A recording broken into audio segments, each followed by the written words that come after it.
Welcome to the Grantland Basketball Hour, presented by the U.S. Postal Service.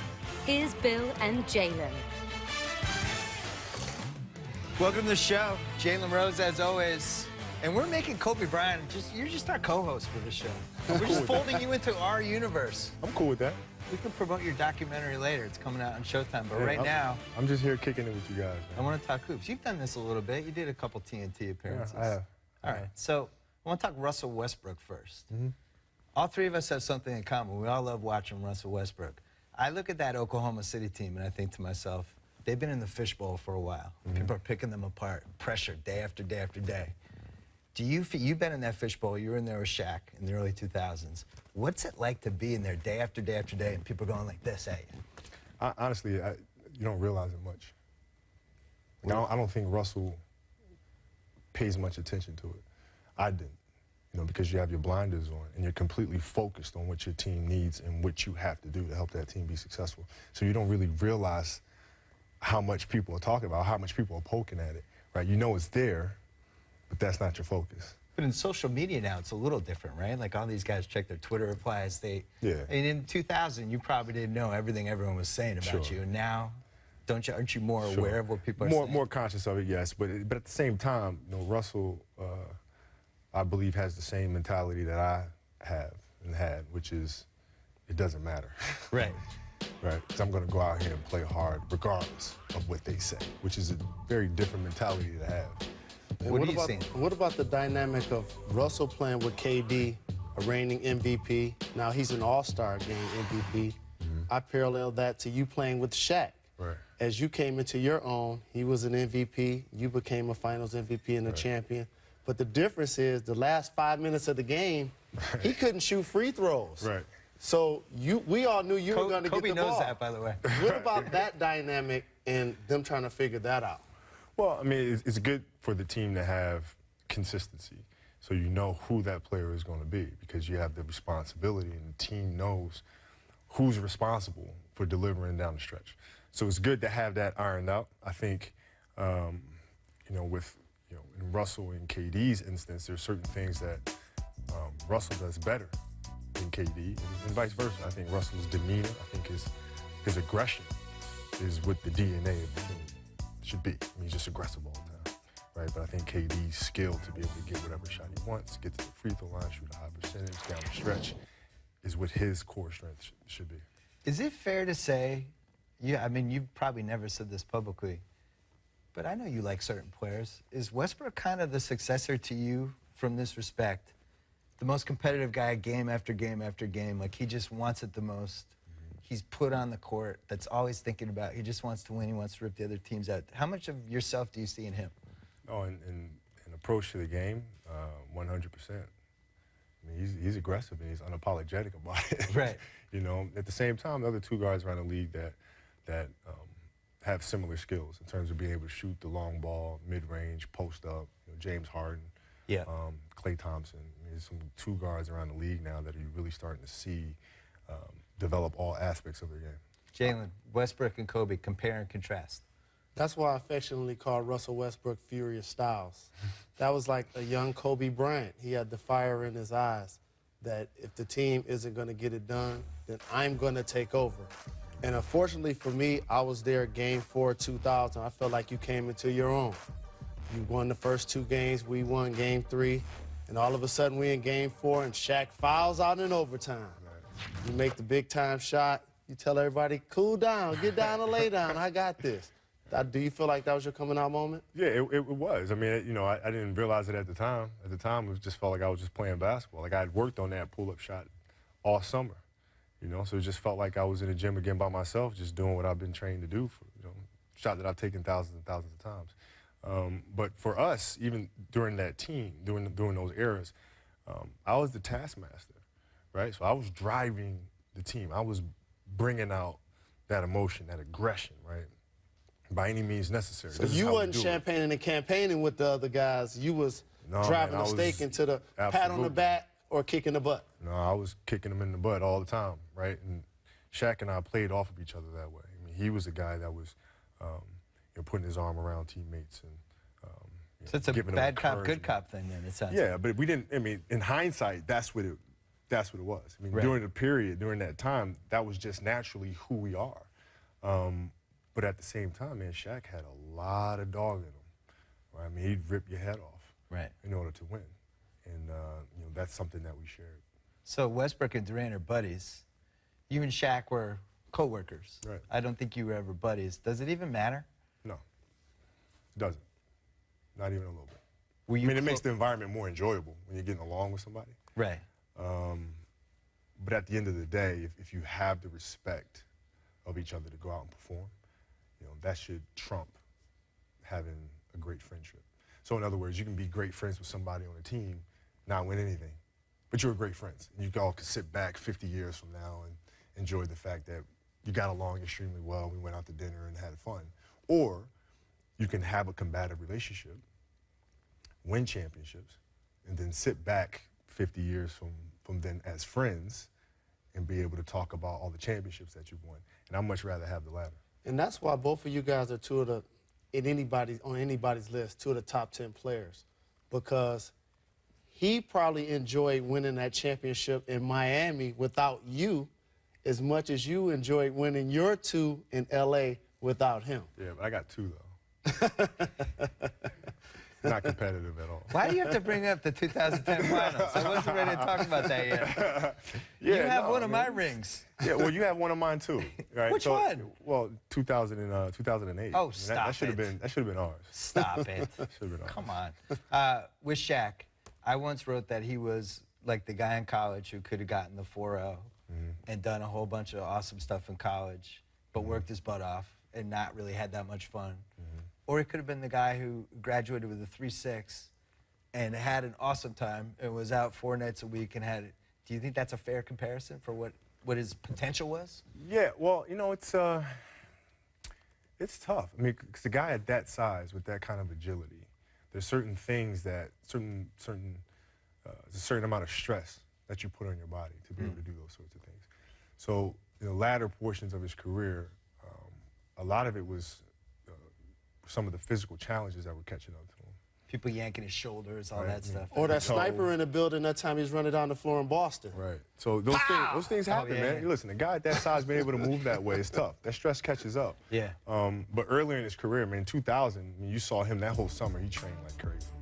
And he watched what he ate, and he had a monster year. Right. Right. So could his focus and commitment been there even more so? Yeah, absolutely. He probably could have led the league in scoring and rebounds and blocks every single year of his career. And I think that dynamic started to change as somebody that was working in the media, the 2004 finals and playing in the league, how in the offseason, instead of basically getting surgery, Shaq opted to say, basically, I got hurt on company time, so I'm going to rehab on company time. Right. You didn't like that. No, I didn't sit too well with me. I didn't sit too well with me. Because, you know, I'm out there killing myself in the summertime trying to get ready, you know, and then you don't do that. Don't do that. And then come back and complain about not getting the ball. You can't. That don't work for me. In retrospect, it must have been, I mean, you could talk about it now, it was a million years ago, but it must have been like torture for you because you're working nonstop on your game. And you're, as your documentary points out, you're just obsessed with basketball. Right. Like that's literally that you just were so driven to be great at it. And then you watch Shaq and he's the opposite, and yet you guys are aligned anyway. And like just with a little distance, it makes more sense to me why you guys clashed. Well, yeah, I mean, but look, it was a choice that I made. Like I could have gone to another team, and the Clippers did my individual Clipper thing. fans are still talking about that.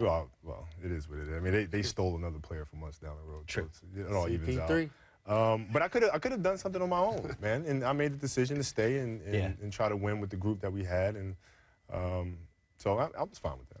Do you feel like I'm stepping on a segment that we were going to do later, but the window with Oklahoma City, and I've been writing about this for the last couple of years. They made the 2012 finals. Everybody's like, oh, they're back. They're going to own the decade. And they haven't been back since. And now Durant's limping around. Whoa. And you had that same kind of window with the Lakers, right? Yeah. Where at one point everybody thought, oh, yeah, they got the decade, and then all of a sudden it's over. Yeah, well, time goes by really, really quickly. Dog years. Yeah, you know, it goes by fast. But it hurts them, you know, with the cap restrictions to not be able to keep James Harden. Well, they could have kept him. But then you have to lose Ibaka. Right. Right, so you got to make choices. So you draft extremely well. You develop these incredible young players. but then you got to make a choice and lose them, right? It's got to be one or the other, and that set him back, man. If you were on that team, and you just lose James Harden, and you know he's one of your best players, and you lose him for whatever reasons, like, at what point do you just move on from that mentally and say, you know what, he's gone. This is the team we have. Let's go. Or do you think about it like he's the MVP candidate right now? But these MVP candidate guys think way different. Yeah. They're thinking it's more opportunity for me to show I can lead and be great. Sure. At the same time, you lose a piece that's invaluable, right? Yeah. So now you have to figure out how to replace that, how to make that up, and it's not easy, man. Well, what was your reaction? You're on the Lakers. You're still a contender at that point. Harden gets traded. This is a team you have to go against. Yeah. Are you relieved? Are you excited? Absolutely. Because we lost the series that we lost against, and we lost because of James. Yeah. We had nobody that can match up with him. Nobody. I mean, he was the problem for us, and created so much balance because he was such a great facilitator. So it enabled Russell to be Russell and KD to be KD. Right. And he was a matchup nightmare for us. And Jalen loved him because he was a lefty. Absolutely. and you talked again about Harden's ball handling ability, and earlier you referred to Westbrook in a comparison to the shooting guards. Now, I always talk about, positions were created so a novice can follow the game. Sure. But is that how you see Russell, just as a basketball player that happens to play guard? Yeah, you have to, because he can do so many things. So you can't just pigeonhole him and say, oh, he needs to be John Stockton, or he needs to be CP. Too much, right. He's not John Stockton, he's not CP, he's Russell, right? So you have to let him be him instead of trying to put him in a cage, right? You have to unleash him and help him understand how to be him in a way that benefits the group. When you watch him and you watch Durant, and they've never really solved whose team that is, I kind of feel like it's become Westbrook's team. It's crazy to say that because Durant won the MVP last year, but Westbrook's force of personality now is the dominant force of personality, and you were the same way. Do you see that when you're watching them? Yeah, I have a hard time with understanding like those kind of conversations, like Oh, explain. like whose team it is. Like, Yeah. Preach. You think that's a media thing? That's a media thing. Who's Batman? I'm happy to be the who's media guy. Robin? Oh, LeBron going to play on D-Wade's team. Yeah, I've never. What else would I write about? Yeah, no, because I mean, if you think about it, the irony is, we want players to be unselfish. We want them to be a part of a group. We want them to be a part of a team. But yet, when they win, we're quick to say, well, it wasn't your team, so your championship is devalued. You wrote some coattails. It makes no sense. Yeah. Can't have it both ways, right? So we can't sit here and say, well, whose team it is. The fact of the matter is they both have different personalities, and they can drive the team in their respective ways. And the key is understanding for the rest of the team to understand what personality does what, and in what areas of the game can that personality best benefit us.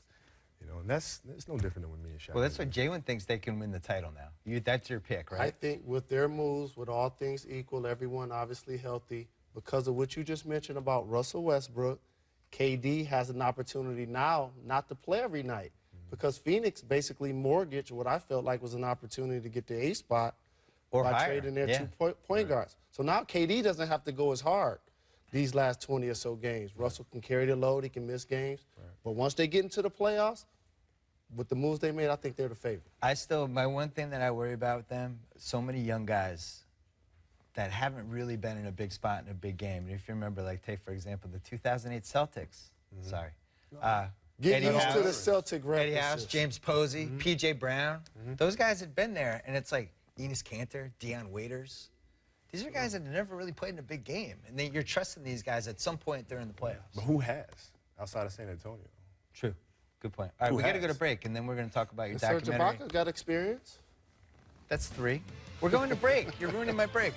Kobe's got a new documentary coming out. We're going to talk about it right after the break.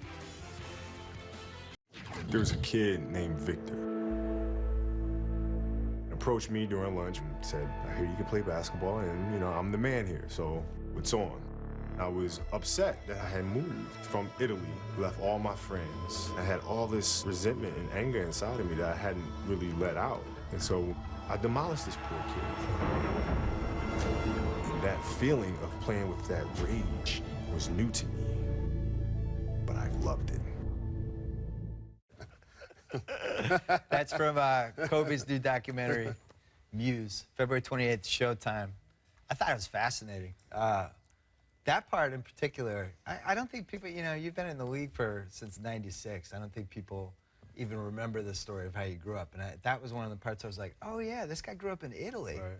And then he got dropped back in America. Right. And, you know, Gladwell has a book called Outliers, where it talks about all these people that achieve different things because of weird circumstances, basically. Let's say you grew up conventionally. Let's say you grew up in Detroit like Jalen. What does your career look like? Well, I don't know what my career would look like, but emotionally, I'd be in a different place, right? Because for me, growing up in isolation turned out to be a great strength for me, but it also turned out to be a weakness too, and things that I kind of had to navigate through as my career went on. Because when you become used to solving issues and dealing with issues on your own, you're very reluctant to surround yourself with people that are willing to help, right, or to even ask for help. Hence is the reason why I'm more comfortable taking a shot to win the game with two people on me versus kicking it to somebody in the corner, right? So all those things play a part in it, right, into my development. And you grew up the exact opposite way, basically. You were all people around you all the time. You're setting people up. You're the point guard. Yeah, I was it takes a village to raise a child type of upbringing. But to be successful, you have to be able to persevere. And so people see your success now, but you've had to overcome some obstacles. Right. It's tough to be in another country, learning multiple languages, and then trying to fit in as a youth in the United States. So talk about that perseverance. Well, it was tough because, you know, Italian was really my first language. And so now to move back at the age of 13 in middle school and being completely different was uncomfortable, to say the least, man. You know, I had a hard time reading, had a hard time spelling, and kind of getting adjusted to the culture. But basketball was my refuge, man. It was my escape. And you know, I didn't realize I had those feelings inside of me of leaving my friends and coming back to this environment. I didn't realize I had that in there. Right. You know, until I was challenged, and then it was like, oh. When did you know no one is going to outwork me? I never looked at it as work. I didn't realize it was work until my first year in the NBA. When I came around, I was surrounded by other professionals. And I thought basketball was going to be everything to them, and it wasn't. And I was like, oh, this is different. No, I thought everybody was like obsessive about the game like me. And it's like, no, oh, okay, so that's hard work. Okay, I get it now. One of the themes of the documentary is the court was like your refuge. And no matter what was going on in your life, you had this. And if things were tough, you went there. And when, you know, at one point you were talking about how you hear everything in the crowd. And if the crowd's yelling stuff at you, you heard it, and you almost had to create this alternative character to deal with it. But is that even the case now? Like, you're wearing this sling on your arm. You can't go to the basketball court. You don't have the refuge. But as soon as that thing comes off, do you just go back there and start shooting again? Well, the challenge now becomes, you know, there's a finality to the game, right? That can't be my refuge forever, right? It becomes really scary. Like, all right, now, so where does that go? Right. You know, what do you evolve into to be able to have an area where you can create, a way where you can express yourself and let those emotions out, because I can't play basketball forever, right? So that becomes the challenge now. So for you, it was an edit bay with a director and a bunch of editors and a bunch of people, and you were in there for like 5 straight months, right? Man, it's just storytelling. You know, it's something I've always enjoyed doing, like all my commercials and the products that we create over at Nike and the stories that go around them. You know, it starts with me and who I am and where I'm at, and then from that, I create the story. And this is what I love to do. So if I'm going to make a film, I'm going to do a documentary, You're going all in. I'm going all in. Yeah. I'm going all in. It's going to be like a book. It's just no different than me writing a book, but the only difference is I'm creating it through a film. And unfortunately for you, your last couple of seasons ended in injury. So when you're back healthy and you finally decide, you know what, this may be it, do you feel like you want to do a Derek Jeter and have a farewell tour? Or is it going to be, I'm just going to decide after the 82nd game or after the playoffs? And we should mention, there was an erroneous report that you're retiring next season, which is not true. Yeah, no, it's not true. Now, it's not true. Yeah, they pay a lot of money to play basketball. Yeah. No, I'm just going to play. I'm just going to play. I mean, it wouldn't be true to who I've been my entire career to do a farewell tour. And first of all, I'd feel weird, you know, to have these celebrations. I got to say, I can't imagine you, like, being honored before a game, like, here's a rocking chair we made you, Kobe. I remember that happening at Dr. J, and it was kind of a bummer. Yeah, no, I'd much rather them treat me the way that they've been treating me my entire career. Like, that's a sign of respect to me. One of the best parts of the documentary is at the end, the doctor's telling you about your shoulder. Yeah. And you did a really smart filmmaking thing. You faded away the sound of the doctor because your reaction, you were so bummed out. Like, you were just, you could see the life sink from your body. And then the quote that you said after was, at what point are you holding on to something that's not there? You've been through this already. You don't even know if you really ever hit that point. You felt like you could keep playing after you were retired. Because I'm not one of the top 5 or 10 players of all time. I can't choose when it's over. Right. They tell me when it's over. He's going to tell the Lakers when he's done. But, I mean, that's a really interesting point, though, is because when do you know, right? It's like when you stand at half court, right? We're all taking half court shots, right? Just kind of goofing around, Absolutely. right? Get that fine money. You make one, right? Let me see if I can make another one. Make another one. Let me see if I can make another one, right? And then you miss. It's like, well, I can't end on a miss, right? So let me keep going, right? So you make one. It's like, I wonder if I can make another one, right? And it goes on and on and on. The cycle just repeats itself. So at what point do you say enough is enough? It's time to walk away from this thing, right? I don't know if that moment ever truly exists. It has to be, you kind of have to feel it inside of yourself and say, you know what, I'm ready to move on and do something else. Well, Jalen makes a great point, though. Most people, that choice is made for them. And when you get to your level, and I saw it happen with Larry Bird in the early 90s with the Celtics, where he's playing with his 15-pound back brace. Right. He was still putting up 20 and 9 and 6, but he could barely move, and they would have kept paying him to come back. Right. He was still selling tickets. We still loved him, but he made the choice to go away. Right. You know? Right. I mean, listen, it's a good issue to have. Yeah. It's a good issue to have.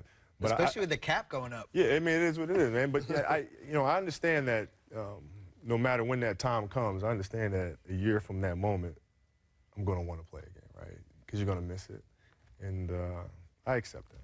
As a student of the game, how important is it to remain a Laker, to keep your legendary status intact, have a statue in front of the Staples Center, all of the great things that they've done for some of their all-time greats? No, it's of utmost importance. Like, I mean, I was such a diehard fan, Laker fan growing up, man. And just my personality, like, for me to ask for a trade or to go play someplace else to try to chase a championship, that's not me, man.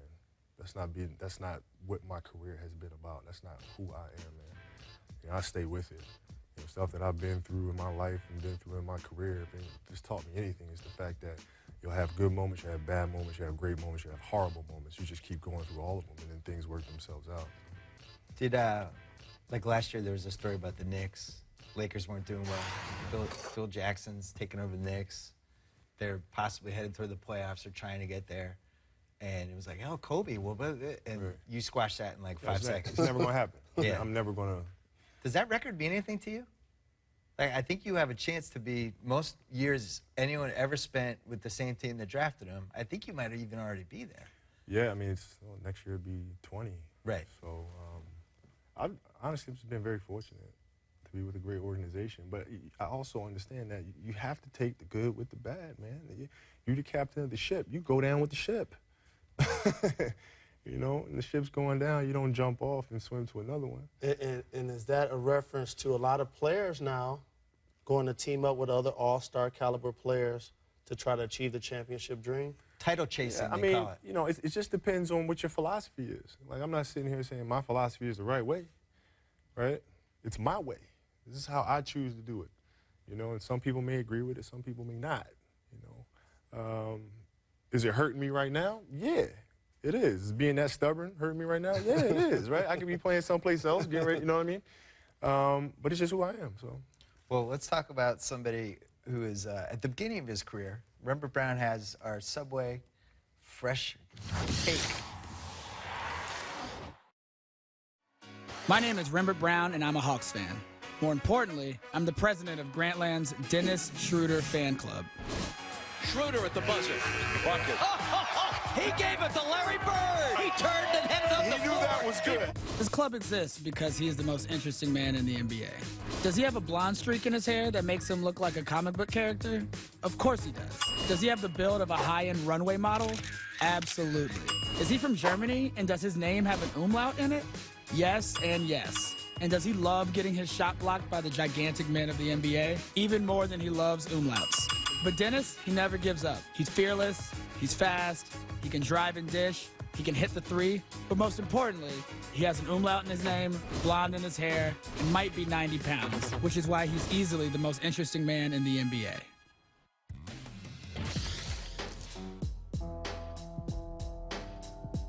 All right, welcome to Keep It 100. This is the part of the show where Kobe has to stand in the corner when we run a play for Jalen.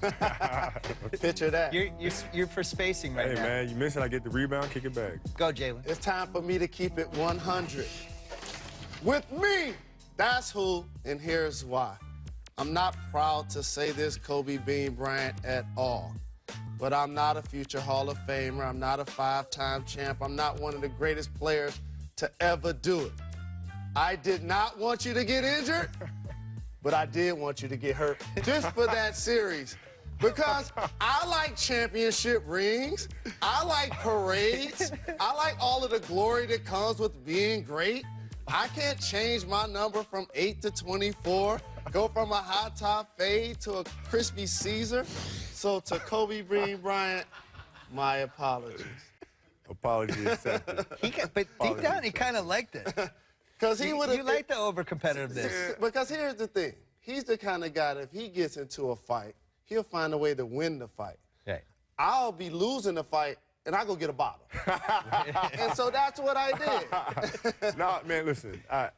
Honestly, I remember that, and I hadn't forgot about it, and I was waiting on my revenge. Yes. And when Toronto, I mean, I was like, I got it swear, 81 times. Yes, I don't know if it was on purpose, I don't know if it was accidental, but it did happen, and I want revenge. And Right. I was able to. Oh, you put the smack down.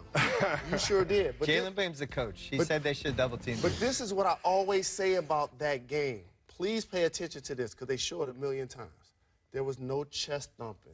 There was no trash talking. It was almost like, I'm serious, like it was a man amongst boys. He was in such a zone. He never did this. He never pumped his chest out at all. And that's the focus and the concentration I think a lot of young players miss because they're trying to get the oohs and ahs from the crowd. It's hard to get to that place. It's very, very difficult to get to that place. But once you get there, then it becomes a matter of understanding that you're there, you accept that you're there, and you don't try to realize that you're there. It's a very tough balance because any moment can take you out of that zone, kind of take you out of that flow, you know, and where nothing else matters. Nothing else is important other than what I'm doing at this moment in time. And it's a beautiful feeling. Can we go back to the 2000 finals, which was a way closer series than I think people remember? Game 6, Yeah. You're up 3, where we have it. Like 20 seconds left. Biggest play. No, Oh. Ralph! Uh-oh, somebody got bailed out. Carlos Superstar call. We need another. Look, the legend got upset at that call. You made the legend upset. That's a foul, though. All right, we got one more angle. Hold on.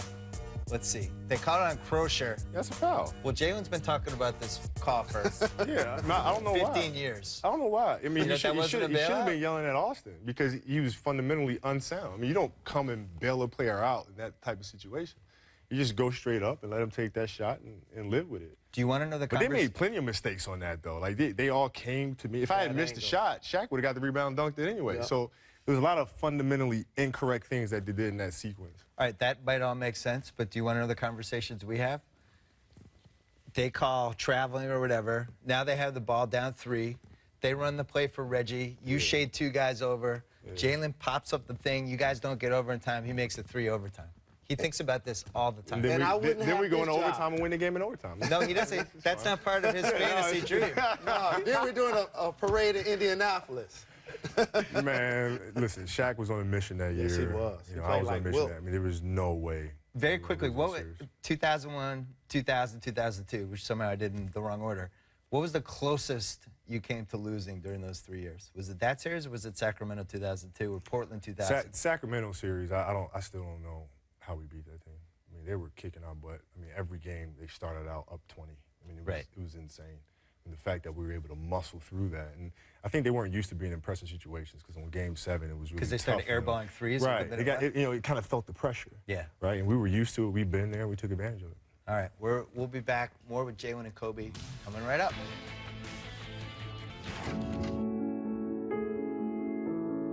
So me not being able to perform because of my Achilles and old age, I drew a lot of inspiration from the fact that Beethoven was not supposed to compose the Ninth Symphony while being legally deaf.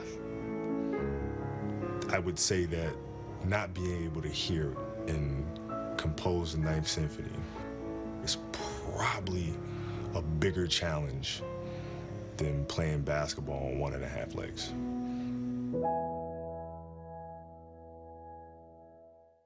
That's from Kobe's documentary, February 28th, Showtime, MUSE, it's called.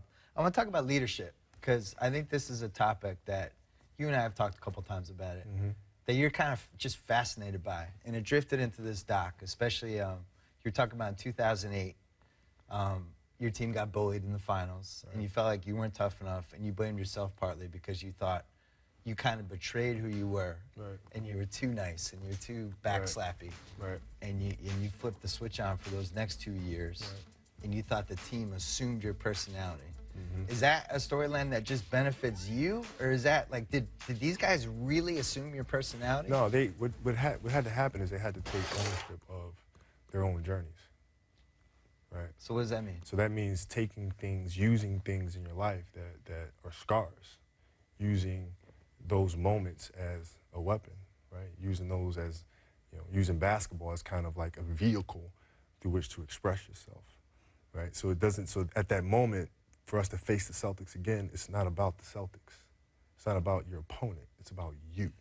It's about you taking your inner struggles and channeling that through the game, right? As a way to unleash, right? So now it became a matter of how do I express that to them? How do I get them to that point where they figure this out for themselves? Because I can't say, hey, listen, I need you to play harder. So what'd you do?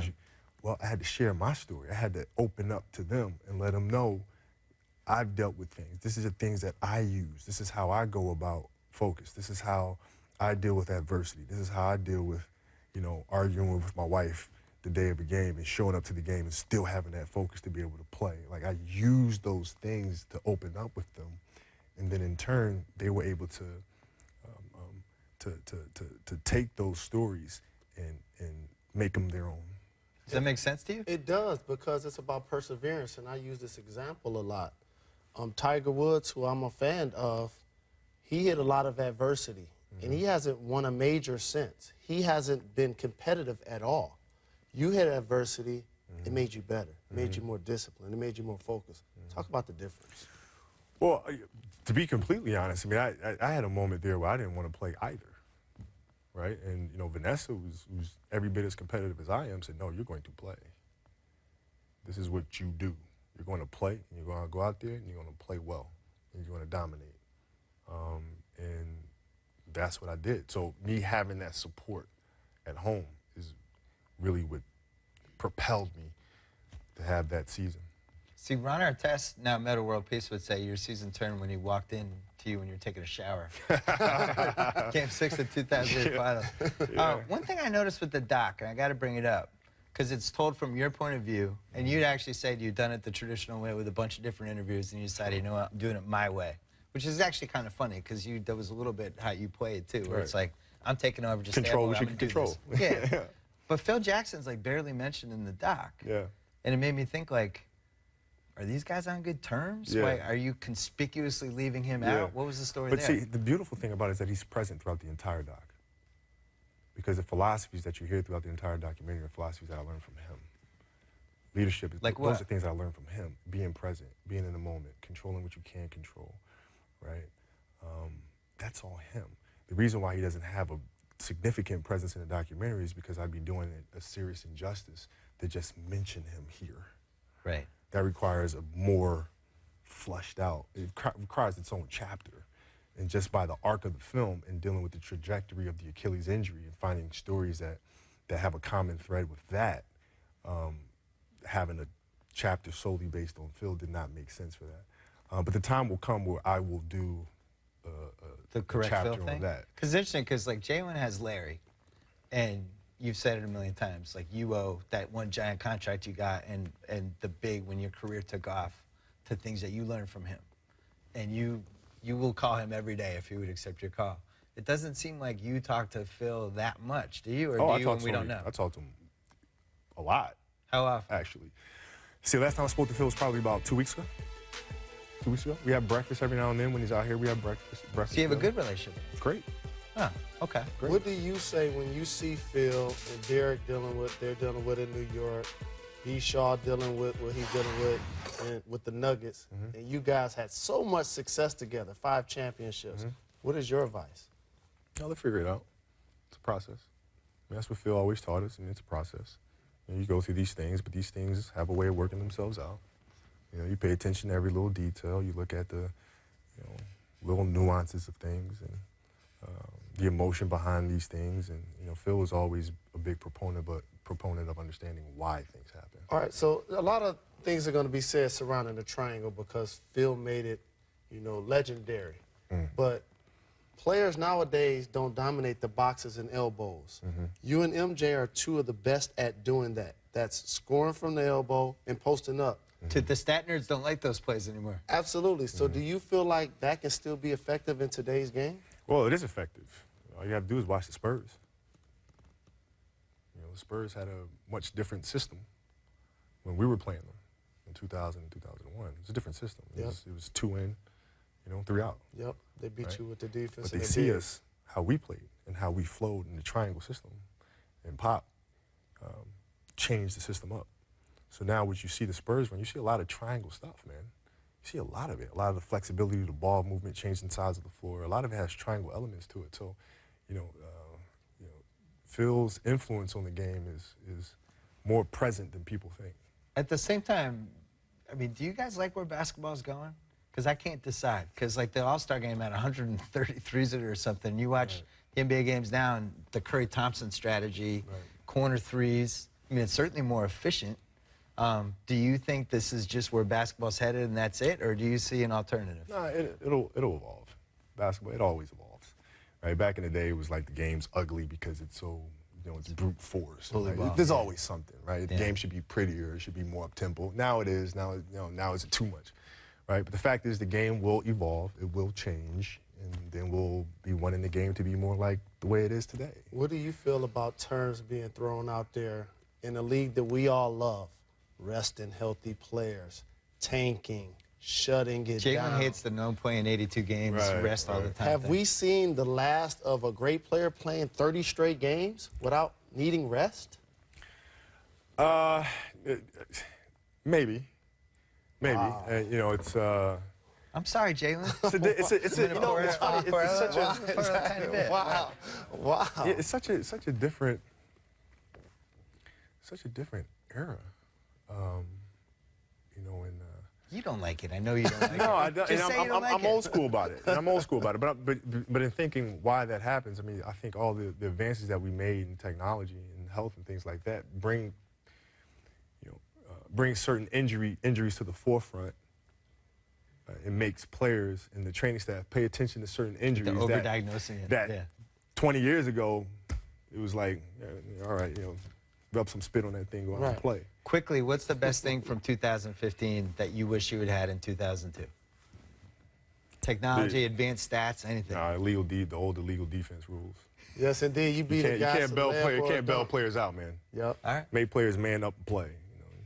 Well, ask them to help all the time. They can play zone. It's SOS defense. We're going to do mailbags with Kobe and Jalen coming up, but first here's Kirk Goldsberry talking about the evolution of one of the best new players in the league, Anthony Davis. Anthony Davis is in the middle of a truly remarkable season. He may end the year leading the NBA in both points and field goal percentage inside of the three-point line.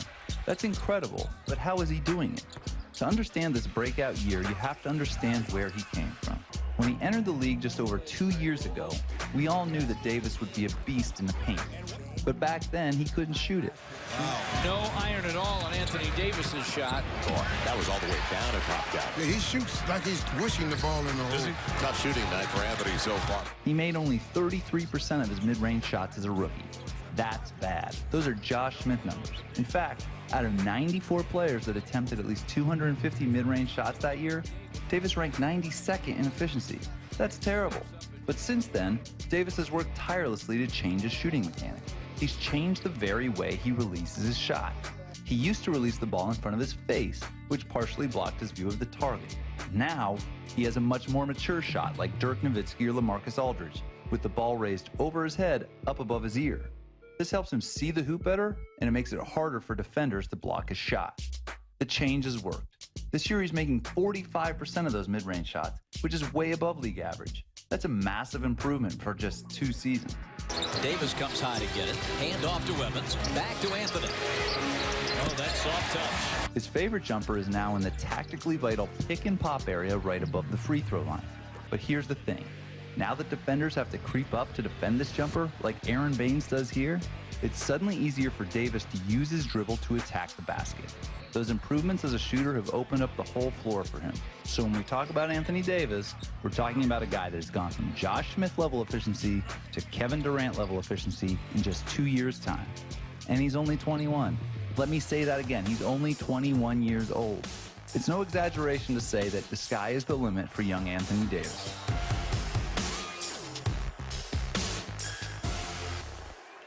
The Mailbag is brought to you by the U.S. Postal Service. Need to return a package? We'll return it for you. Visit USPS.com.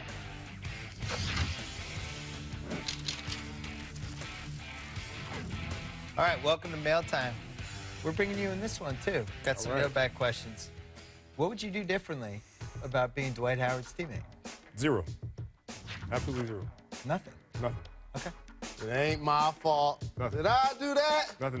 You know, listen, I learned how to be a leader by watching Magic, Bird, Michael, and those guys. They're relentless. They're ruthless. And you know, for me to give the keys of this kingdom to the next leader that's going to lead this Laker organization for generations to come, has to have that same DNA. And Sink or swim. I can't be apologetic about it. No regrets. Okay.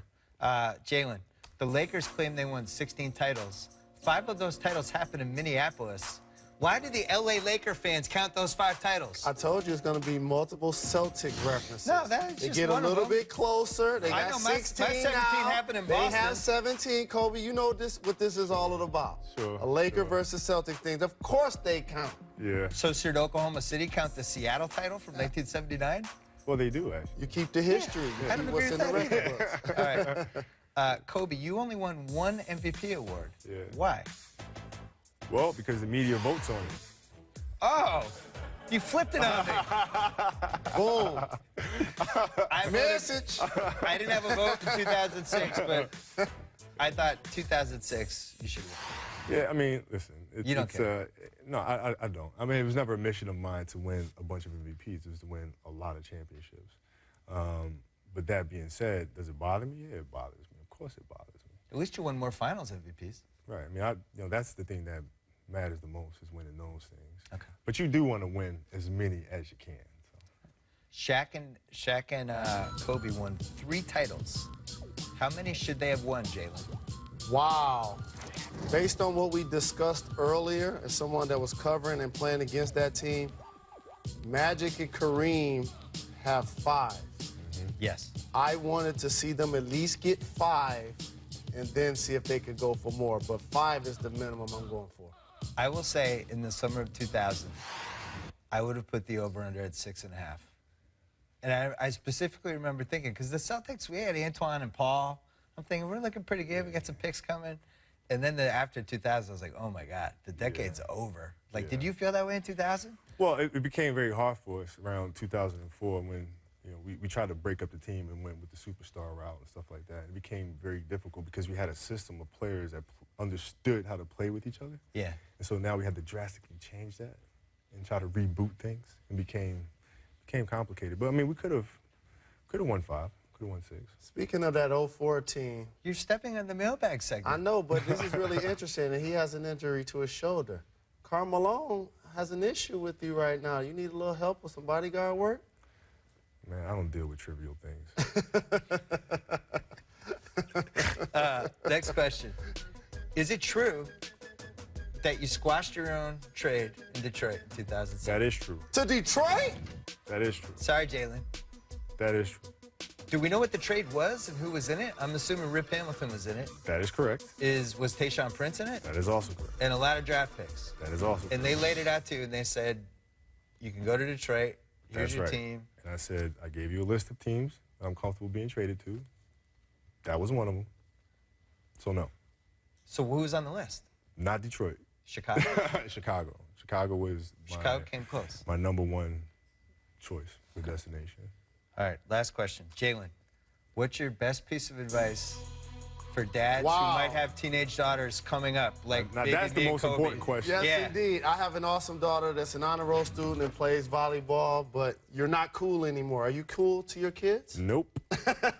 I'm still cool to my kids. You can't dance, you can't sing. I'm daddy dork. 100%, man. The whole world like, there's Kobe. Man, your nothing. Kids like, Nothing I can do. That's all the time we got. Thank you, Kobe Bryant. Check out Kobe's documentary airing on Showtime on February 28th. Thanks for watching. Thanks for doing this, Kobe. Really appreciate it. Enjoy being here. You got a future in this thing. Nah, I don't know about that.